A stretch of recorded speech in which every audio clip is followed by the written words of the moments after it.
Hello everyone, সকলকে welcome জানাইছো YouTube channel Happy Home আসামলৈ।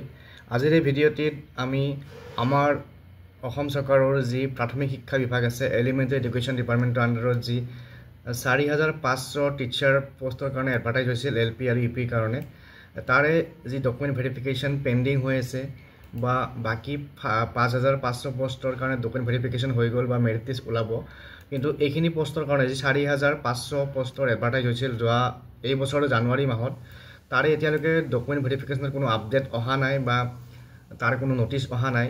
গতিকে এই সম্পৰ্কত আমাৰ মাননীয় শিক্ষামন্ত্ৰী মহোদয় আজি কিছু মন্তব্য আগবঢ়াইছিল, তো সেইখিনি আপোনালোকলৈ আগবঢ়াব বিচাৰিছোঁ।